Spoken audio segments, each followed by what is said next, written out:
మకర రాశి వారికి ఈ వారం సాధారణమైనటువంటి గ్రహస్థితి గోచరిస్తూ ఉన్నది. ప్రత్యేకించి గురుడు, చంద్రుడు ఈ రెండు గ్రహాలు మాత్రమే ఈ రాశి వారికి అనుకూలంగా ఉన్నాయి. ఈ రెండు గ్రహాల అనుకూల్యత వల్ల అయితే గురుడు పంచమంలో యోగించడం, చంద్రబలం వారం ప్రారంభం నుండి ఉండడం అనేటువంటిది మంచి విషయమే. అయినప్పటికీ అటు ఏలినాటి శని ప్రభావము, అలాగే సప్తమ స్థానంలో రవి శుక్ర గ్రహాల యొక్క కలయిక ఇది కొంచెం ప్రభావాన్ని చూపెడుతూ ఉంటుంది.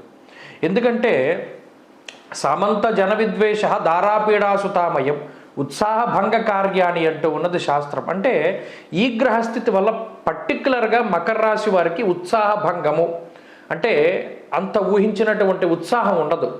ఏదో కోల్పోయిన వాళ్ళలాగా ఎప్పుడు చూసినా నీరసంగా ఉంటూ ఉంటారు. ఏదైనా ఒక పని చెప్తే చేద్దాంలే, చూద్దాంలే, ఈ పని ఎల్లుండ చేద్దాం, తెల్లారితే చేసేద్దాం, రాత్రి పడుకోకుండా చేసేద్దాం అనేటువంటి ఆలోచన చేస్తూ ఇప్పుడున్నటువంటి కాలాన్ని వృధాగా కాలక్షేపంగా పోగొడుతూ ఉంటారు. తీరా చూస్తే పనులు అవ్వవు, బద్ధకం ఎక్కువగా ఉంటుంది, రాత్రి నిద్ర వచ్చేస్తుంది, పొద్దున్న మెలకు రాదు. ఇలా కొన్ని ముఖ్యమైనటువంటి పనులన్నీ కూడా వాయిదా వేసుకోవడం వల్ల కొన్ని కీలకమైనటువంటి అవకాశాలను కోల్పోయేటువంటి పరిస్థితి. అయితే ఇక్కడ ఆర్థిక లోపము అనేటువంటిది ఏమీ లేదు. ఆర్థికంగా ఈ రాశి వారికి ఎంత కష్టపడితే అంత డబ్బు కూడా వస్తూ ఉన్నది. మిగతా గ్రహస్థితుల వల్ల ఆ ధనం అంతా కూడా కొంత అప్పులు తీర్చడానికే 70% వెళ్ళిపోగా మిగిలినవి కొన్ని మిస్ ఎక్స్పెన్సెస్, ఇది ఖర్చు పెడితే ఇది రాదు అని తెలిసినప్పుడు కూడా స్వయంకృతాపరాధంగా కొన్ని ఖర్చులు చేస్తూ ఉంటారు. కొన్ని పక్క వాళ్ళని చూసి ఖర్చు పెడుతూ ఉంటారు, కొన్ని స్టేటస్ కోసం ఖర్చు పెడుతూ ఉంటారు. ఇది ఈ వారంలో ప్రత్యేకించి ఉన్నటువంటి గ్రహస్థితి. అందువల్ల ఎప్పుడు పక్కవాడితో పోల్చుకోకూడదు. ఇక్కడ పంచమంలో గురుడు కుజుడు కలిసి ఉన్నప్పుడు బుద్ధి ఒక మాట చెప్తుంది, మనసు ఒక మాట చెప్తుంది. మీరు గమనించండి, చేసే పని నచ్చదు, నచ్చే పని చేయలేరు. ఇలా ద్వంద్వమైనటువంటి వైఖరికి ఈ వారంలో గ్రహస్థితుల కారణం.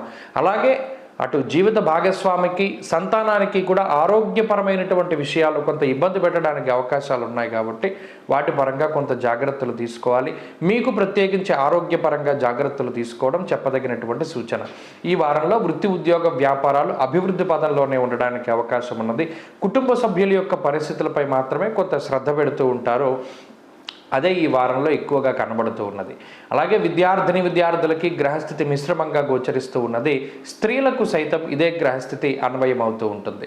మకర రాశి వారి ఈ వారంలో మరింత అనుకూలమైనటువంటి ఫలితాలని సాధించడానికై దత్తాత్రేయ స్వామి వారి యొక్క ఆరాధన, దక్షిణామూర్తి యొక్క ఆరాధన చేస్తూ ఉండడం చెప్పదగినటువంటి సూచన.